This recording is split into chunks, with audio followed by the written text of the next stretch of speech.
Economics chapter number 6 banking. इसके पहले के वीडियो में या क्लास में हमने क्या पढ़ा हुआ था?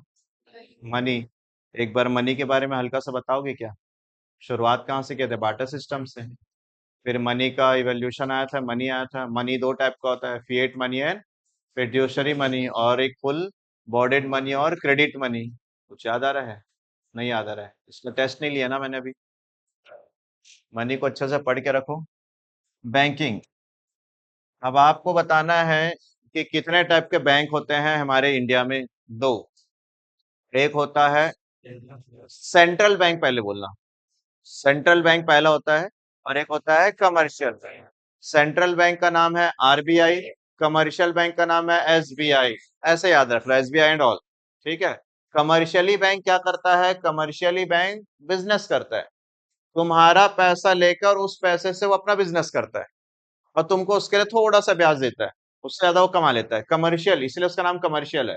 सेंट्रल बैंक क्या करता है? पूरे देश का बैंक है, जो करेंसी को क्या करता है? इशू करता है। तो हम अभी कमर्शियल बैंक से स्टार्ट नहीं करेंगे। वैसे मेरे पास कंटेंट जो है कमर्शियल बैंक से ही है पहले, बट कमर्शियल बैंक से चालू नहीं करेंगे। हम पहले बात करेंगे किसके बारे में? सेंट्रल बैंक के बारे में बात करेंगे। Central bank. सेंट्रल बैंक क्या है पता है सभी को? आरबीआई, भारतीय reserve bank, reserve bank of India. पढ़ो। अच्छा, सेंट्रल बैंक किसका है? आपका बैंक है कि मेरा बैंक है कि पूरे कंट्री का बैंक है? दरवाजा भी बंद कर ले बेटा, आया है आराम से तो।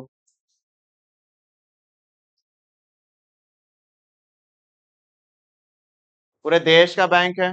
हम लोगों का अकाउंट कौन से बैंक में है? Commercial bank. गवर्नमेंट का कौन से बैंक में है? सेंट्रल बैंक, आरबीआई में है। ठीक है। आओ धीरे धीरे पढ़ते हैं। बहुत सारे अच्छे अच्छे कॉन्सेप्ट दूंगा इसमें मैं। रटने से ज्यादा समझने की कोशिश करना। याद तो आप इतना इतना पैराग्राफ करके खत्म कर लोगे, समझना अच्छे से इसको। अभी नहीं है, थोड़ा सा टाइम लगेगा समझने में।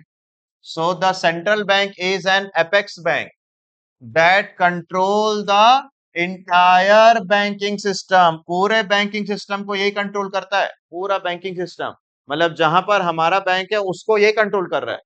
फादर ऑफ द बैंक है, बैंकों का बैंक है ये। आगे, it is the sole agency of note issuing, मतलब एकमात्र ऐसी एजेंसी है जो क्या करता है? करेंसी इशू करता है। एंड क्या करता है? Control the supply of money. अच्छा, पैसा भी यही इशू करता है, और जो पैसा मैंने इशू किया है तुम लोगों को, वो कंट्रोल भी ये करेगा। वेट वेट, सेंट्रल बैंक क्या करता है? करेंसी को इशू। अरे ज्यादा इशू हो गया है, कंट्रोल करेगा। कम इशू हुआ है, कंट्रोल करेगा। मतलब ये कंट्रोल का भी काम करता है और इशू का भी काम करता है। It serves as a banker of the government. अच्छा सर, ये किसका बैंक है? ये गवर्नमेंट का है। And manage forex exchange. अच्छा, फॉरेन करेंसी को भी यही मैनेज करता है। तुम्हारे बैंकों में क्या होता है? तुम्हारे बैंकों में पैसा जमा करते हैं, कई लोग लॉकर खोल के कुछ गोल्ड वगैरह भी रख लेते हैं, कई लोग कुछ पेपर भी रख लेते हैं। तो सेंट्रल बैंक जो होता है, सेंट्रल बैंक सरकार का बैंक है। ये पैसा को इशू करता है, कंट्रोल करता है। और foreign currencies, foreign currency, dollar, pound, ये सारा चीज को क्या करता है? ये मैनेज भी करता है। तो फॉरेन एक्सचेंज को मैनेज करता है। रिजर्व ऑफ द कंट्री, मतलब इसको ऐसा पढ़ सकता है, government and manage forex reserve of the country, हमारे देश का फॉरेन एक्सचेंज को भी कंट्रोल करता है। Reserve bank of India, RBI is the central bank of the India. ठीक है भाई, आरबीआई सेंट्रल बैंक है। सेंट्रल बैंक क्या क्या काम करता है? नंबर वन, करेंसी इशू करता है। नंबर टू, कंट्रोल करता है, मनी सप्लाई को कंट्रोल करता है। नंबर थ्री, फॉरेक्स एक्सचेंज को मैनेज करता है। तीन तीन तीन। पहला, करेंसी इशू। दूसरा, कंट्रोल मनी, मनी सप्लाई को कंट्रोल करता है। एंड तीसरा, फॉरेक्स एक्सचेंज को मैनेज करता है। ओके भैया। अब हम लोग पढ़ने वाले हैं फंक्शन ऑफ क्या क्या काम करता है। अभी तो बता दिया तीन काम करता है, दो तीन और जोड़ लेते हैं, छह फंक्शन बन जाएगा।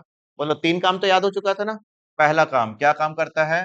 Bank of issuing note. तो यही जो है, आरबीआई जो है वो करेंसी इशू करता है। ठीक है सर, करेंसी इशू करता है। देखो, central bank of the country has the exclusive rights, monopoly rights. भैया ये मोनोपोली राइट्स क्या होता है? एक ही के पास राइट्स है, और किसी के पास राइट नहीं करेंसी इशू करने का। तो मोनोपोली राइट बोलो या एक्सक्लूसिव राइट बोलो, क्या चीज का? Of issuing note. This is called currency authority function of the central bank. इसी का इसको बोलते एक नाम रखा गया है, currency authority function. The note issued by the central bank are an unlimited legal tender. वो जरूरत नहीं है, तुम लोग को इतना समझना था कि भैया यही है जो करेंसी इशू करता है, ठीक है। एक्सक्लूसिव राइट्स है, मोनोपोली राइट्स है, करेंसी अथॉरिटी फंक्शन बोलते हैं। नेक्स्ट, पता था ना बैंक, दूसरा क्या था, बैंकर्स टू द, किसका, मोदी सरकार का अकाउंट कहाँ खुला होगा समझ लो। सरकार का जितना पैसा है, गवर्नमेंट इतना पैसा खर्च किया, गवर्नमेंट को इतना टैक्स मिला, हम टैक्स जमा करते हैं तो गवर्नमेंट के अकाउंट में जाता है, तो गवर्नमेंट के अकाउंट कहाँ पर लगा हुआ है, गवर्नमेंट के अकाउंट आरबीआई है। ये आरबीआई है जो गवर्नमेंट का अकाउंट है, ठीक है। पढ़ो क्या लिखता है, central bank is a banker, agent and financial adviser. Oh, मुझे लगा अभी तक सिर्फ मेरा वहां खाता खुला है सरकार का, लेकिन बोला नहीं, जो मेरा गवर्नमेंट का अकाउंट तो खुला है, वो बैंक भी है, वो मेरा एजेंट भी है, मतलब मेरा काम भी करेगा वो, और प्लस मेरा कौन है वो, फाइनेंशियल एडवाइजर भी है। कौन, आरबीआई। किसका, गवर्नमेंट का। क्या है, बैंक भी है, एजेंट भी है, फाइनेंशियल एडवाइजर भी। बैंक मतलब मेरा पैसा रखता है, एजेंट मतलब मेरा कुछ काम भी करता है, जैसे तुम लोग यूपीआई से काम करवाते हैं ना, बैंक को मैं मैसेज कर देता हूँ, बैंक से वहां से पेमेंट हो जाता है, डायरेक्ट चेक का लेन देन करता है। तो एजेंट मतलब मेरा, मैं जो बोलूंगा वो काम भी करेगा, प्लस मुझे क्या करेगा, फाइनेंशियल एडवाइस भी करेगा। दूसरा, as a banker to the government, government का बैंक है, it manage accounts to the, ठीक है, सरकार का ये बैंक है तो सरकार के अकाउंट को मैनेज करेगा। तुम्हारे अकाउंट को मैनेज करते हैं, कभी चार्जेस काट देते हैं, कभी फोन आता है सर केवाईसी करा लो, कभी कभी फोन आता है कि सर आपके अकाउंट में मिनिमम बैलेंस हो गया है, उसको रखो नहीं तो फाइन लग जाएगा। तो मैनेज भी करता है, वही बता रहा है कि मैनेज भी करेगा। ठीक है, क्या क्या करता है ये सेंट्रल बैंक, बैंकर है, एजेंट है, फाइनेंशियल एडवाइस, फिर तुम्हारे अकाउंट को क्या करेगा, मैनेज, तुम्हारे बोले तो गवर्नमेंट को। अगला, is an agent to the, it buy and sell the security on behalf of the, सरकार के तरफ से सिक्योरिटीज को खरीदता है, सरकार की तरफ से सिक्योरिटीज को बेचता है। सर व्हाट इज सिक्योरिटी, एक फाइनेंशियल पेपर होता है, भी सिक्योरिटी में नहीं जाएंगे, तुम लोग को थोड़ा सा बता देता हूँ, गवर्नमेंट का पेपर है, सिक्योरिटीज है, शेयर डिबेंचर बॉन्ड ये सब सिक्योरिटीज में आते हैं। तो ऐसा शेयर डिबेंचर बॉन्ड को खरीदता है कौन, खरीदेगा बैंक, किसके तरफ से खरीदेगा, चलो, आपको किसी कंपनी का शेयर खरीदना है, तो आपको किसी कंपनी का बॉन्ड खरीदना है, आपको किसी कंपनी का डिबेंचर खरीदना है, तो तीनों को मिलाकर सिक्योरिटी बोल दो। सिक्योरिटीज, ये सारी सिक्योरिटीज आ गए, समझने के लिए डिटेल अलग होता है बट तुम्हारे लिए। तो अगर तुमको खरीदना है तो तुम आप स्टॉक एंजल वन से खरीद लोगे, बैंक को खरीदना है, सरकार को खरीदना है, तो सरकार किसके थ्रू खरीदेगा, आरबीआई के थ्रू खरीदेगा, तो आरबीआई उसको काम करता है एजेंट का, ठीक है। हाँ, तो कितना पॉइंट हो गया, दो। पहला point, currency issue, exclusive rights, monopoly rights. दूसरा क्या करता है ये, एजेंट है और फाइनेंशियल एडवाइजर है, प्लस बैंकर है, मेरे अकाउंट को मैनेज करता है, प्लस मेरे बिहाफ में परचेज एंड सेल करता है। क्या परचेज एंड सेल करता है, सिक्योरिटी, ठीक है। सिक्योरिटीज क्या है, share debenture bond etcetera etcetera, सरकारी पेपर है, उसको खरीदता बेचता है। फिर तीसरा क्या लिखा है, बैंकर्स बैंक एंड, ओके भैया थोड़ा सा स्टडी हो जाते हैं, सुनो। अभी तो ये बैंक ना आरबीआई बता रहा है कि मैं क्या करता हूँ, तो आरबीआई बोलता है मैं नोट देता हूँ, आरबीआई बोलता है मैं सरकार का गवर्नमेंट का अकाउंट चलाता हूँ। अब छोटे छोटे बैंक कौन है, छोटे छोटे बैंक, फॉर एग्जाम्पल बीओबी हो गया, पीएनबी हो गया, ये सारे बैंकों का बैंक है ये, सारे बैंकों का बैंक है ये, मतलब हेड ऑफ द बैंक है।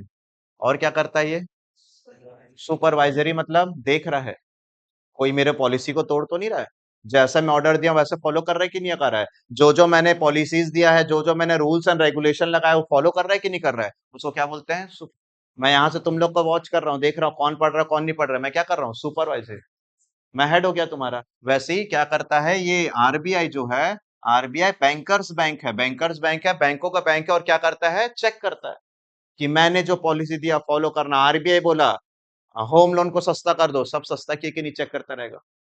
आरबीआई बोला 4% ही चलना चाहिए, 4% चला रहे कि नहीं, ज्यादा तो नहीं चला रहे। आरबीआई बोला अननेसेसरी लोन मत बांटो, वो चेक करता रहेगा बाकी लोग कर रहे कि नहीं कर रहे, तो वो चेक करता है आगे। As a bankers bank, it has almost the same relation with the other bank in the country as a commercial bank has with its customer। Okay भैया, ये बोल रहा है जैसे एसबीआई का तुम्हारे साथ रिलेशन है, जैसे एसबीआई का तुम्हारे साथ रिलेशन है, वैसे ही आरबीआई का एसबीआई के साथ रिलेशन है। कैसे बोलना चाह रहा हूं मैं, कुछ समझ पा रहे हो? मैं बोला कि ये एसबीआई में तुम्हारा अकाउंट है, तो एसबीआई किससे कनेक्टेड है? कस्टमर से। जैसे तुम दोनों के बीच का रिलेशन है, वैसे ही आरबीआई का एसबीआई के साथ रिलेशन है। तो एसबीआई का तुम्हारे साथ कैसा रिलेशन है? तुम पैसा जमा करते हो, ये तुमको ब्याज देता है, रिलेशन हुआ। तुम पैसा उधारी लेते हो, ये तुमसे ब्याज लेता है। मान लो तुमने उधारी पैसा लिया तो ब्याज लेगा तुमसे। ठीक वैसे ही ये पैसा यहां जमा करता है। तुम कहां जमा करते हो? एसबीआई कहां जमा करता है? तुमको पैसा चाहिए तो किससे लोन लेते हो? एसबीआई को पैसा चाहिए तो किससे लोन लेता है? वैसे ही काम करता है। तो दो तीन एग्जांपल देकर मैं खत्म करूंगा, पूरा नहीं खींचूंगा क्या क्या काम करता है। तो क्या बताना चाह रहा है क्वेश्चन यहाँ पर? ये बोल रहा है कि it has almost the same relation with the other bank in the country as a commercial bank, as a जैसा कि commercial bank has a with its किसके साथ? कस्टमर। जैसे कमर्शियल बैंक का कस्टमर के साथ रिलेशन है, वैसे आरबीआई का कमर्शियल बैंक के साथ रिलेशन है। आगे, three observation need to be noted in the context. ठीक है, तीन ऑब्जर्वेशन है क्या? सेंट्रल बैंक एक्सेप्ट डिपॉजिट, सुनो सुनो सुनो, कौन कौन कौन? Central bank accept deposit from the commercial bank. वही तो मैं बोला, तुम पैसा कहाँ जमा करते? Commercial bank SBI. तो एसबीआई कहाँ जमा करता है? वही चीज, उसको डिटेल मैं जो समझा रहा था वही बता रहे हैं यहाँ पर भी। एंड क्या देता है? तुम कहाँ से लोन लोगे? एसबीआई से। एसबीआई को पैसा चाहिए तो किससे लोन लेगा? तो ये पहला कॉन्टेक्स्ट खत्म किया। दूसरा, the central bank provide the clearing house facility, थोड़ी देर बाद आएगा ये, इसका डिटेल है। The central bank clearing house facility देता है किसको? कमर्शियल बैंक को। It is a cheque clearing facility provide, इसको समझाऊंगा थोड़ी देर बाद। आगे, इट हैज, तीसरा क्या काम करता है? Supervisory role. The central bank ensures that the commercial bank show compliances to its directive particularly relating to CRR SLR। Okay, ये ना अभी धीरे धीरे आएगा, अभी छुट्टी होने तक सब सिखाऊंगा। तो गवर्नमेंट बोला, कौन बोला कि CRR कितना परसेंट होना चाहिए? किसको ऑर्डर दिया? तो एसबीआई 4% रखा है कि नहीं वो चेक करेगा। भैया सीआरआर क्या होता है? थोड़ी देर बाद, मतलब मैं जो जो रूल्स दे रहा हूँ, जो जो रेगुलेशन दे रहा हूँ, सबको फॉलो करना पड़ेगा। किसको फॉलो करना पड़ेगा? एज सिंपल एज तुम्हारे घर के गार्जियन है ये, तुम्हारे गार्जियन जो बोलेंगे, जैसे बोलेंगे हम लोग उसको फॉलो करते हैं, सुनते हैं, वो चेक करते हैं हमारे हिसाब से चल रहे कि नहीं चल रहे हमारे बच्चे। नहीं होता है तो फिर एक्शन लेते हैं। वैसे ही बैंकों का बैंक है आरबीआई, आरबीआई चेक करता रहता है मेरे सारे बच्चे ठीक से चल रहे कि नहीं चल रहे, एसबीआई पीएनबी ये सब उनको चेक करता रहता है। तो कितना काम हो गया? तीन। करेंसी इशू करना। दूसरा, बैंकर्स बैंक है, sorry, bank to the government agent है, फाइनेंशियल एडवाइजर है, और उनके बिहाफ में काम करता है वो सारा। तीसरा क्या बोला? बैंकर्स बैंक और सुपरवाइजरी रोल। और क्या काम करता है? किसका काम पढ़ रही हो? आरबीआई का फंक्शन पढ़ रहे हो, और क्या फंक्शन करता है ये आ गया कौन सा? Lender of the last resort. इसको पढ़ने से पहले मैं पहले आपको कुछ एक एग्जांपल दे देता हूँ, उसके बाद आप इसको बहुत जल्दी समझ जाओगे। Lender of the last resort, ठीक है, तुम्हारे को पैसे की जरूरत है, 500 रुपए, तुम पैसा की व्यवस्था करोगे। तो तुम्हारा जितना सोर्स था पैसे का व्यवस्था, सब जगह फोन लगा लिए, दोस्त यार भैया दीदी सबसे पैसा मांग लिए, 5,000 चाहिए, चलो, हर जगह से दिमाग लगा लिए, अब कहीं से पैसा नहीं मिला, लास्ट ऑप्शन क्या है? ऐसे प्रैक्टिकल सोचो कि भैया कि मेरे को 5,000 रुपए चाहिए, 500 रुपए चाहिए, सब जगह से पैसे की व्यवस्था कर दिया, जो जो सोर्स था उसको फोन कर दिया, भाई 5,000 दे या 500 रुपए दे। नहीं है भाई।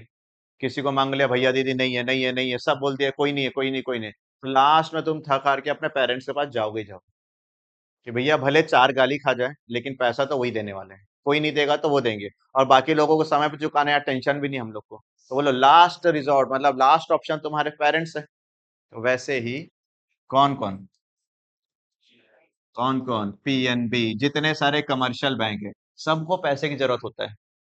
उनका कुछ ऐसा होता है कि इतना मेंटेन करना बैलेंस जरूरी है, या फिर इन बैंक को पैसे की कमी हो गई, इन बैंक को भी पैसा चाहिए रहता है। अगर इनके पास पैसा नहीं तो इनका लास्ट ऑप्शन कौन है, लास्ट ऑप्शन किससे हेल्प लेने जाएंगे, आरबीआई। इसलिए क्या लिखा हुआ है, लास्ट रिसोर्ट। लेंडर मतलब पैसा देने वाला, तो देखो lender of the last resort RBI. The central bank, अब बैंकर सेफ्टी नीड क्या लिखा हुआ देखना। यस, ध्यान से देखोगे तो आपको सब दिख जाएगा। कमर्शियल बैंक को किसकी जरूरत है, पैसे की जरूरत है। कमर्शियल बैंक को पैसे की जरूरत है। अदर बैंक मना कर दिए।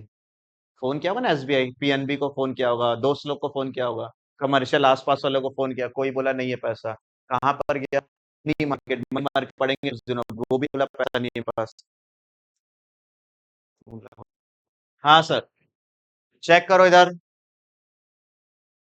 क्या बताया मैं, किसको पैसा चाहिए, एसबीआई को पैसा चाहिए। अपने बाकी दोस्तों से पैसा मंगा तो नहीं है। मनी मार्केट, शेयर कैपिटल ये सब रहता है, वहां से पैसा नहीं है। फाइनेंशियल इंस्टीट्यूशन एलआईसी वगैरह ये सब के पास चले गया, कोई भी पैसा नहीं दिया, तो किसके पास जाएगा लास्ट, बोला आओ मैं दे देता हूँ। तो लोन अगेंस्ट अप्रूव्ड सिक्योरिटी, पैसा दूंगा लेकिन उसके बदले तेरे से कुछ सिक्योरिटी पेपर लूंगा, फ्री में नहीं दूंगा।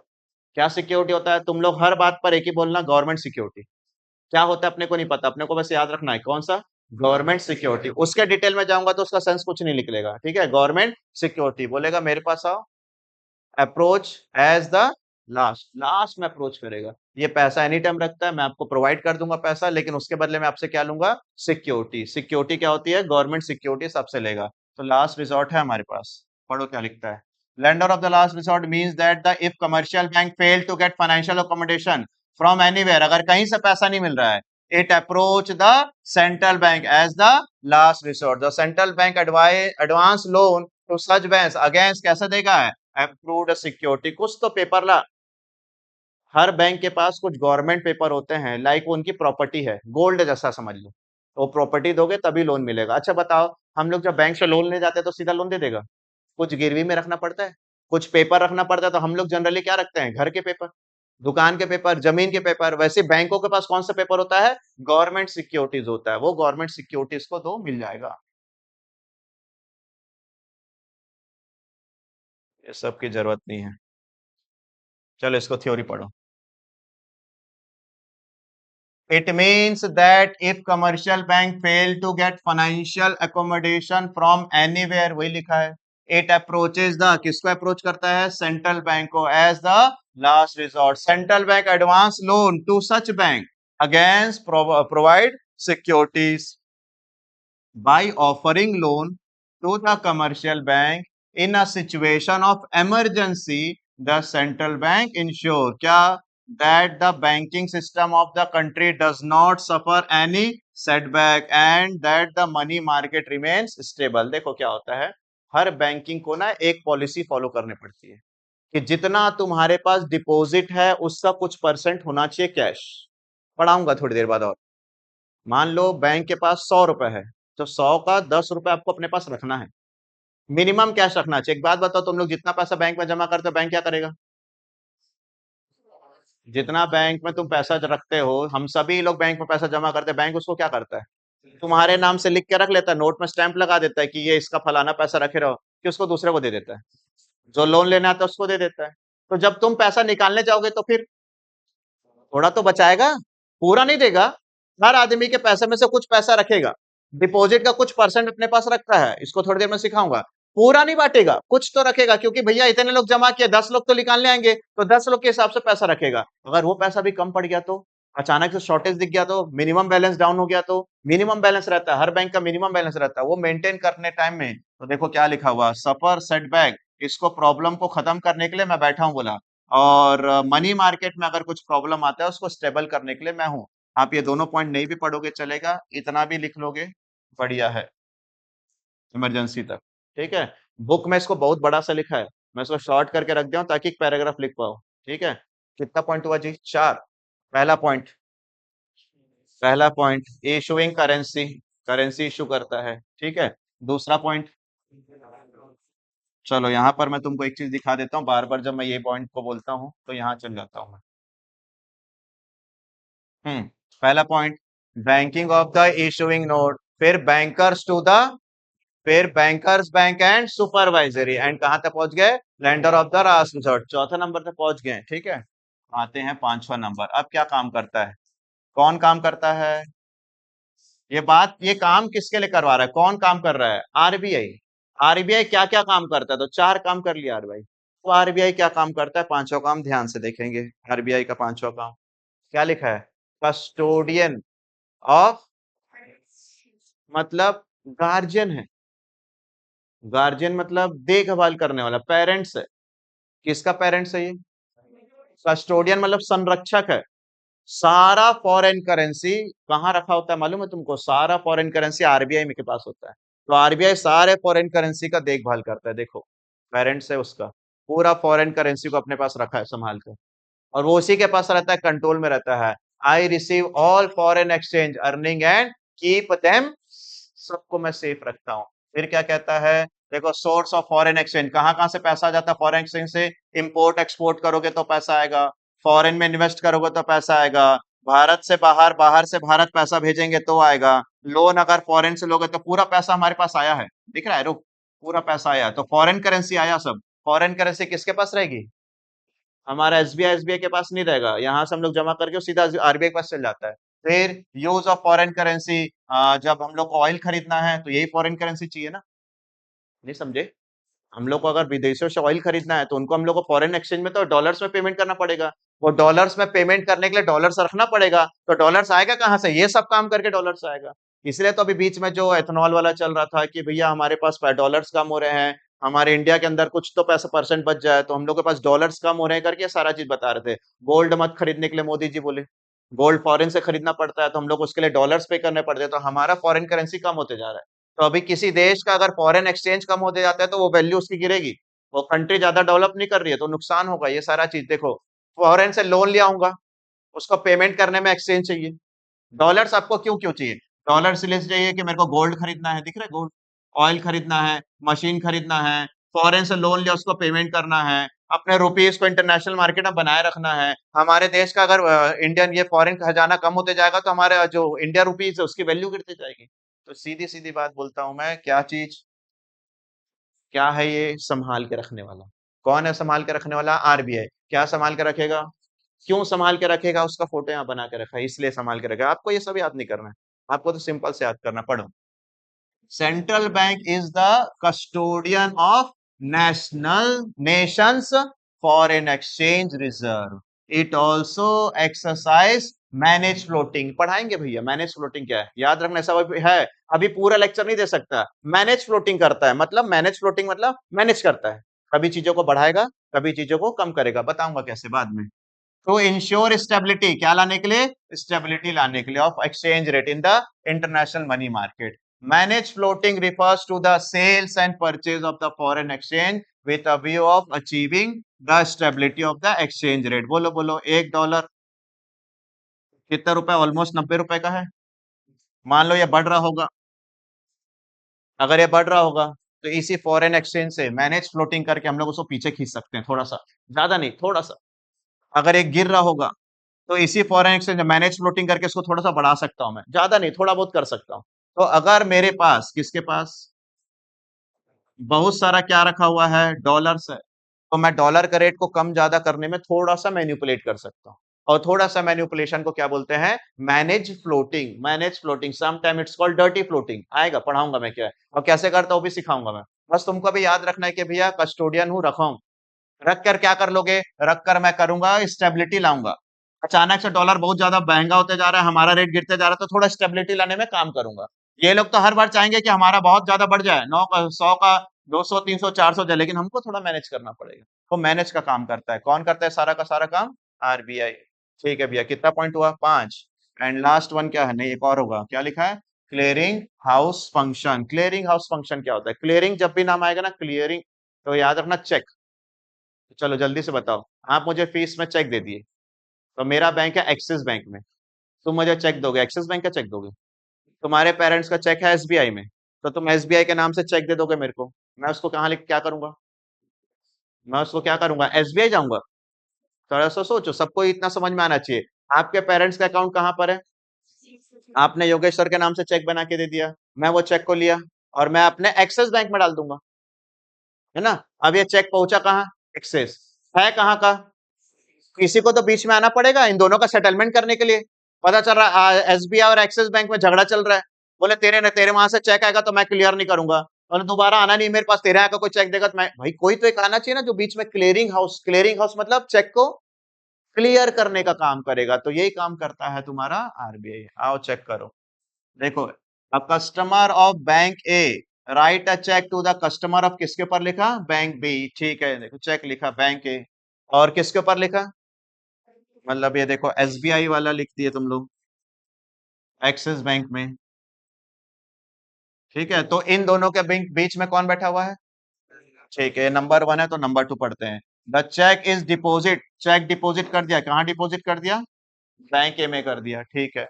Number 3, bank send to the cheque, bank send the check to the clearing house, the clearing house collect the check from all the bank, sort them bank wise and send them the respective, सारे bank के check को collect करेगा और उसको उसके उसके bank में भेज देगा। तो देखो क्या लिखा है, bank be receive the cheque clear at the it end credit to the amount to the customer account, बोलो मैं जब चेक मिलेगा तो अपने अकाउंट में डालूंगा, तो मेरे अकाउंट में पैसा क्रेडिट हो जाएगा, पैसा आ जाएगा कहां से, तुम्हारे अकाउंट से। तो तुम्हारा ए अकाउंट है, मेरा बी अकाउंट है, ए अकाउंट से पैसा किसके अकाउंट में क्रेडिट हो जाएगा, बी अकाउंट में क्रेडिट हो जाएगा। ये काम बीच में कौन करा रहा होगा, इन शॉर्ट में चेक को क्लियर कराने का जो फैसिलिटी होता है, क्योंकि दोनों अलग अलग बैंक होते हैं, एक ही बैंक तो होता नहीं है, तो वो फैसिलिटी कौन प्रोवाइड कर रहा है, क्लियरिंग हाउस, और ये काम कौन करता है, आरबीआई करता है।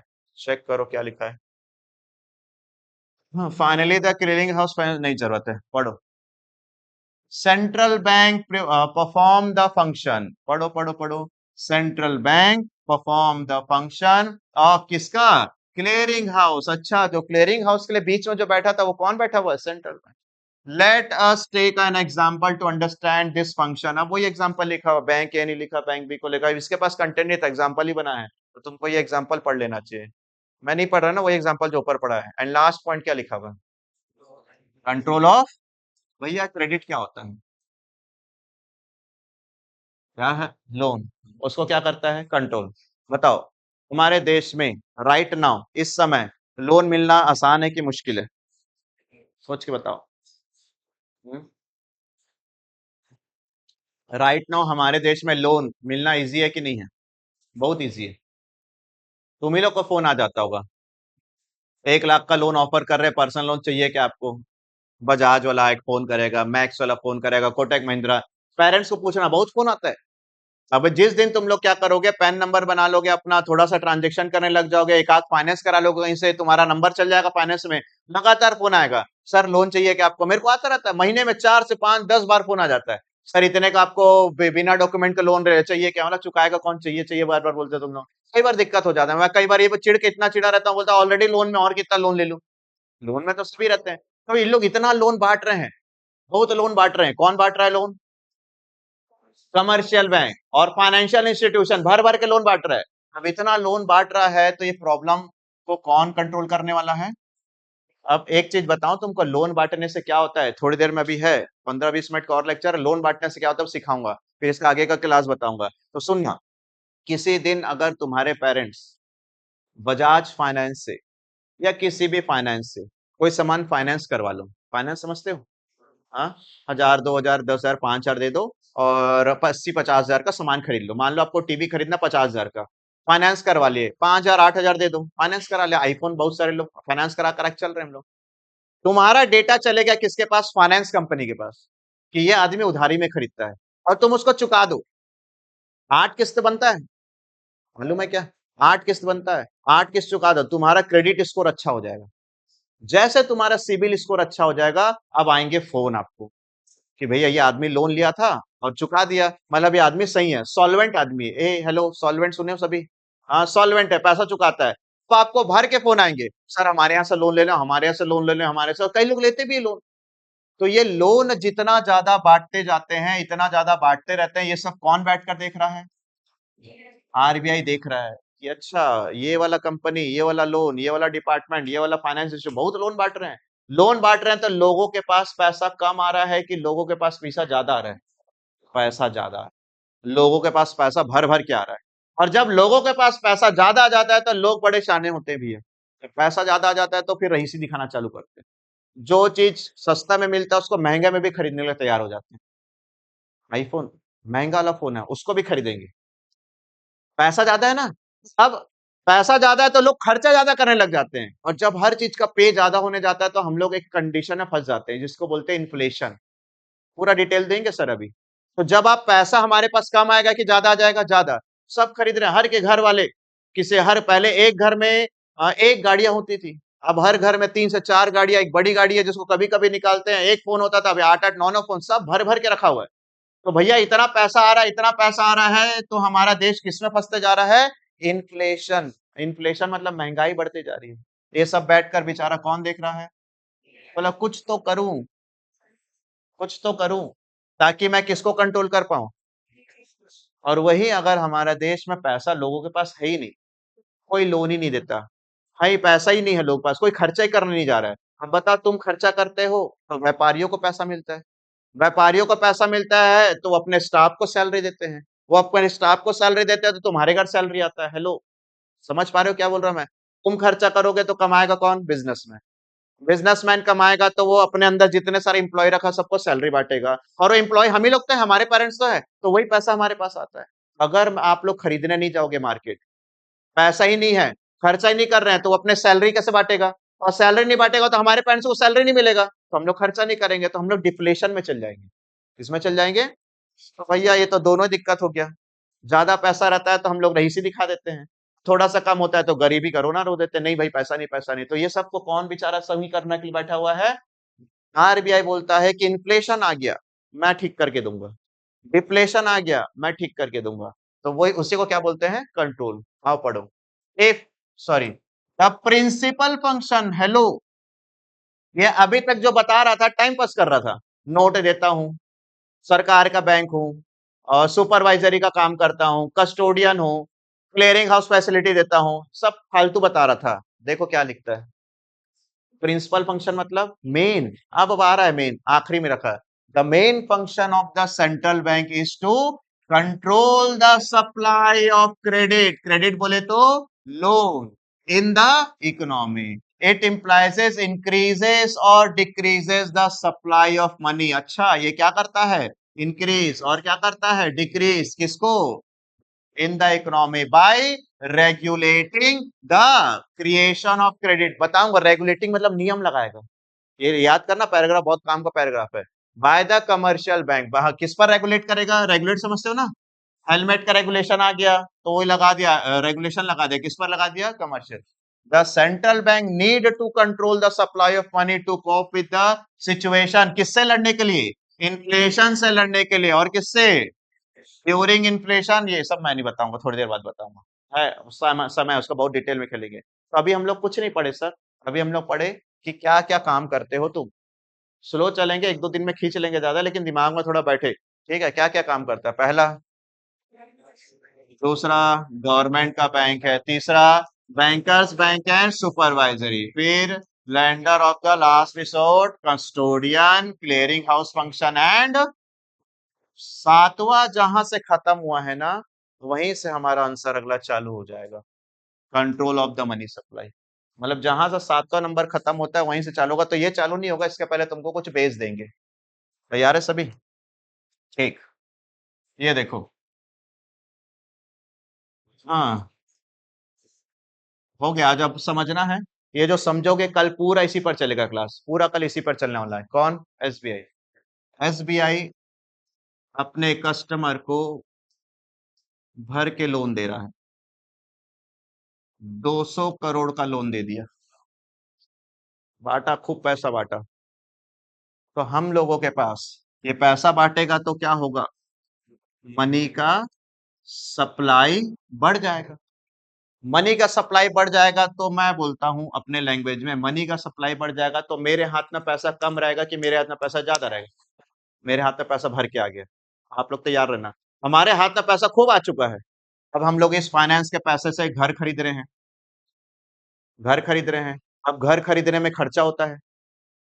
क्या? इंटीरियर कराओ, पहली बार घर है, आखिरी घर है जीवन का, जितना महंगा हो सके वो करो। ये लाइट लगा दो, मॉड्यूलर किचन हो जाए, वेस्टर्न, ये वो एवरीथिंग भर भर के खर्चा कर रहे हैं। घर में बेहिसाब खर्चा होता है। शादी के लिए लोन ले लिया। अब शादी एक ही बार होगा, उसमें बेमतलब का खर्चा कर रहे हैं। तो जो तुम खर्चा करते जा रहे हो, खर्चा करते जा रहे हो, कोई तो कमा रहा होगा। तुम्हारा खर्चा सामने वाला क्या कर रहा होगा? कमा रहा होगा। तो तुम खर्चा किए, सामने वाला कमाया, सामने वाला कमाया तो उसके पास पैसा आ गया। अब उसके पास ज्यादा पैसा आ गया तो वो क्या करेगा? वो भी खर्चा बढ़ाएगा अपना। पहले मैं 1 लाख कमाता था, लेकिन किसी ने घर मेरे से बनवाया तो मेरा 10 लाख का इनकम हो गया। अब मैं कमा ज्यादा लिया तो मैं भी खर्चा करूंगा। तो ऐसे ही लोग खर्चा ज्यादा करते करते करते लोगों के पास पैसा बढ़ते जाता है। एक बार यहां से पैसा निकल गया, ये पैसा किसी के हाथ में रहेगा नहीं। तुम्हारे से जाएगा तो दूसरा कमाएगा, वो का जाएगा तो तीसरा कमाएगा, तो लोगों के हाथ में पैसा बढ़ते जा रहा है। और हम लोग किस में फंस जाएंगे? इन्फ्लेशन में आ जाएंगे। किस में आ जाएंगे? तो सिंपल सी बात है, इसको क्या करना चाहिए? लोगों को जाकर बोलेगा कि हाथ पैर जोड़ेगा, खर्चा कम करो, घर में खर्चा कम करो, बिजनेस में खर्चा कम करो? नहीं। वो सीधा किसको बोलेगा? ए हेलो, लोन थोड़ा कम बांटो।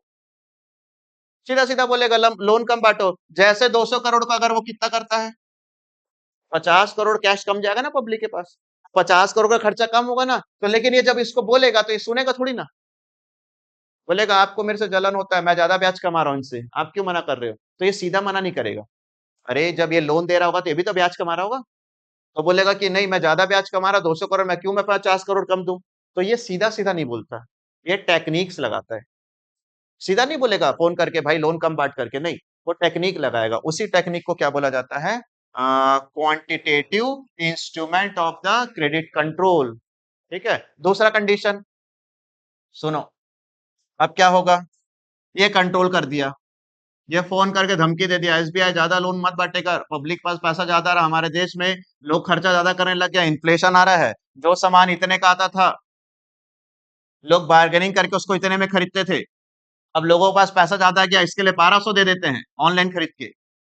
ये ऑफलाइन में 1000 मिलता होगा, तुम ऑनलाइन में 1200 में खरीद रहे हो उसको। ऑनलाइन में तो प्लेटफॉर्म चार्जेस ये वो, तो उन्हें पैसा ज्यादा है कि उनको पैसा की कदर नहीं, जबरदस्ती महंगा दे दे के खरीद रहे हैं। और महंगाई बढ़ रहा है। 1200 हो गया, तब उसका रेट को धीरे से दुकान वाला बोलेगा पैसा बहुत दे रहे, इसको मैं कितना कर देता हूँ, 1500, तो भी हम खरीद रहे 1500। हम तो मना ही नहीं करते, बोले पैसा बहुत है, जितना रेट होगा बता, हम खरीदने के तैयार है। तो महंगाई बढ़ रही है इससे। समझ पा रहे हो क्या हो रहा है? ऐसी महंगाई बढ़ जाता है। अगर आप किसी का पे करने के लिए रेडी हो गया और पे करते जा रहे हैं, वो और बढ़ा रहा है और पे करते, धीरे धीरे महंगाई वो लोग बढ़ाते जा रहे हैं अपना। तो ये सब आ रहा है। ठीक है, तो इसने वार्निंग दे दिया। एसबीआई बोला ठीक है सर, मैं आपकी बात मानता हूं, मैं लोन नहीं दूंगा। कितना देता था पहले? अब कितना लोन दे रहा है? लोन पूरा कम कर दिया। दूंगा ही नहीं बोल दिया, मालिक ऑर्डर कर दिया, नहीं देने वाला मैंने। अब पब्लिक बेचारा, घर लेने के लिए लोन गया, नहीं मिला। शादी के लिए लोन नहीं मिला, कार के लिए लोन नहीं मिला, बिजनेस के लिए लोन नहीं मिला, तो तुम्हारे हाथ में पैसा है कि नहीं है? तो तुम मार्केट में खर्चा करने जा रहे हो क्या? नहीं। तो जो दुकानदार बैठे हैं कि मेरे पास कस्टमर आता था, मैं उसको बेचता था, अब कस्टमर आ ही नहीं रहा है। कस्टमर क्यों नहीं आ रहा? क्योंकि कस्टमर के पास मनी का सप्लाई क्या हो चुका है? लेस हो चुका है। सोचो तुम्हारे घर वाले के पास पैसा ही नहीं आया, तो मार्केट खर्चा करने गया ही नहीं, मार्केट खर्चा करने गया नहीं तो व्यापारी लोग कमाए नहीं, व्यापारी लोग कमाए नहीं तो पैसा आ ही नहीं रहा मार्केट में। तो और आगे पैसा आ नहीं रहा, तो हम लोग धीरे धीरे धीरे कहाँ चल जाएंगे? डिफ्लेशन, मंदी का दौर आ जाएगा। किसका दौर आ जाएगा? मंदी का। इसको सो सिंपल इस तरीके से समझ सकते हैं। अभी हम लोगों का चल रहा है कौन सा मंथ? अगस्त। जल्दी से बताना, जुलाई में और जून में तुम्हारे पेरेंट्स ने कुछ कपड़े खरीदे, कोई ज्वेलरी खरीदी, कोई गाड़ी खरीदा, मार्केटिंग किए जून जुलाई अगस्त में? हम्म? एक या दो के अलावा? चलो जल्दी सब सिचुएशन पढ़ता हूँ। नवरात्रि आ गया, नवरात्रि के बाद ऑफर आने लगेगा, अब दिवाली आने वाला है। दिवाली और नवरात्रि के बीच में 15 दिन के गैप है। बता तुम्हारे घर वाले मार्केट जाकर शॉपिंग करेंगे? भर के करेंगे, दबा के खरीदेंगे। तो ये जून जुलाई अगस्त ये सब मंदी का दौर है। मंदी का टाइम मतलब अभी हम लोग के घर वाले पैसा लेकर जा ही नहीं रहे मार्केट में, तो व्यापारियों के पास पैसा ही नहीं रहा है, तो दुकान चल ही नहीं रहा है, अभी पैसा नहीं है, मंदी मंदी मंदी चल रहा है। फिर जैसे फेस्टिवल गणेश पूजा पितर पक्ष खत्म होने, तो फिर देखो चालू हो जाता है सबको खरीदना। फिर क्या होता है? मार्केट में पैसा आने लगता है। तो जब पैसा आने लगता है तो फिर किस में चल जाते हैं हम लोग अचानक से? इन्फ्लेशन में। तो ये दो सिचुएशन हमारे देश में चलता रहता है। तो हमारा देश का जो भी मार्केट होता है वो दो सिचुएशन चलता रहता है। एक बार बहुत ज्यादा बिजनेस चलता है, एक बार कस्टमर ही नहीं आता है। जब कस्टमर नहीं आता तो किस में चल जाता है? डिप्लेशन। और जब कस्टमर आ रहा है तो किस में चल जाता है? इन्फ्लेशन। तो ये सारा चीजें पढ़ने वाला है। आपको क्या करना है वो समझना है। क्या करेगा फिर आरबीआई? देखेगा, अरे भाई क्या हो गया, पब्लिक के पास पैसा क्या है, तो मैं इसको फोन करके क्या बोलूंगा? थोड़ा सा लोन बढ़ा दे, लोन दे। लोगों के पास पैसा आएगा, मार्केट लेगा, खर्चा करेगा, व्यापारियों के पास पैसा आएगा, व्यापारी लोग अपने सैलरी बांटेंगे, उन लोग भी खर्चा करेंगे। तो भाई आरबीआई को दो ही काम करना है। अब आप समझ गए हो, आरबीआई को दो काम करना है। क्या करना है जल्दी जल्दी बताना। अगर मनी का सप्लाई क्या है? हाई है, तो हम लोग किस में है? इन्फ्लेशन में है। तो ये क्या ऑर्डर देगा? मनी का सप्लाई को कम कराएगा। या फिर मैं क्या बोलता हूँ बेटा, क्या है? इन्फ्लेशन। हम समझ जाना मेरे हाथ में पैसा ज्यादा है, और ये बात किसको पसंद नहीं आ रही है? तो ये कुछ दिमाग लगाएगा और पैसा को क्या करेगा? कम। दूसरा, अगर क्या है, मनी का सप्लाई क्या है? लो है, मतलब हम लोग किस में है? डिफ्लेशन में है। तो ये कुछ दिमाग लगाएगा और मनी का सप्लाई को क्या करेगा? ज्यादा है तो कम कराएगा, कम है तो ज्यादा कराएगा। बस यही काम हमको पढ़ना है। तो ये जो कल की क्लास पढ़ने वाले ना, हर जगह पर ये दिखने वाला है, हर जगह पर ही दिख रहा वाला है। ये देखो, बैंक रेट बढ़ेगा, इन्फ्लेशन कंट्रोल हो जाएगा, डिफ्लेशन कंट्रोल हो जाएगा, सब कंट्रोल ही सिखाऊंगा मैं। ऐसा क्या क्या करते जाएंगे कि इन्फ्लेशन कंट्रोल हो जाएगा, डिफ्लेशन, बेचेगा खरीदेगा, इन्फ्लेशन कंट्रोल होगा, डिफ्लेशन, देख रहे हो, कंट्रोल कंट्रोल, ये सब पढ़ना है। आपको कुछ नहीं करना रहेगा, आपको बहुत एडवांस भी नहीं पढ़ाऊंगा। अच्छा, मैं जो पढ़ा रहा हूँ वो तुम लोग बच्चे लोग के हिसाब से पढ़ा रहा हूँ, तो सुनना ध्यान से। मेरे हाथ में पैसा ज्यादा है, कौन सा केस? आरबीआई क्या करना चाहेगा? कम। वो दिमाग लगाकर क्या करते जाएगा? कम। मेरे हाथ में पैसा क्या है? वो ऐसा ऐसा दिमाग लगाएगा कि मेरे हाथ का पैसा बढ़ जाए। बस ये करना है। बहुत एडवांस और बहुत एकदम एक्सपर्ट वाला नहीं पढ़ाऊंगा यार, हम लोग वैसे नहीं है अभी। धीरे से बड़े होंगे तो फिर उसको चीजों को समझेंगे, ये लोग डिटेल में पढ़ेंगे, बट अभी हम लोगों को 12th के हिसाब से उस तरीके से पढ़ना है। ठीक है, जब भी इन्फ्लेशन बोलूंगा तो पैसा को क्या करने वाला होगा? वो खींचने वाला होगा। और जब भी मैं डिफ्लेशन बोलूंगा तो पैसा को क्या करने वाला होगा? रिलीज करने वाला होगा। जब भी मैं इन्फ्लेशन बोलूंगा तो मनी का सप्लाई हाई है, जब भी मैं डिफ्लेशन बोलूंगा मनी का सप्लाई लो है। जब भी मैं इन्फ्लेशन बोलूंगा तो मनी का सप्लाई हाई है, उसको कंट्रोल कर लो। और डिफ्लेशन बोलूंगा तो मनी का सप्लाई लो है, उसको क्या कर लो? कंट्रोल कर लो। तो ये क्लास तुम्हारी कल चलने वाली है पूरा डिटेल में। तो आज आपको बिल्कुल बैठकर याद कर लेना चाहिए, सिर्फ और सिर्फ एक ही चीज तो पढ़े हम लोग, क्या? फंक्शन। थोड़ा सा स्लो चल रहा हूँ, डिटेल में चलने की कोशिश करो, बस फंक्शन याद कर लेना। आ सकता है पेपर में, और फ्लैट क्वेश्चन आएगा इकोनॉमिक्स से, ज्यादा यहाँ पर केस स्टडी नहीं बनता कि फंक्शन बता दो इसका क्या function.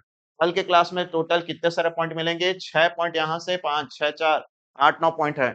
CRR, SLR, bank rate, repo rate, और ओपन मार्केट परचेज, बहुत अच्छा अच्छा आंसर है कल।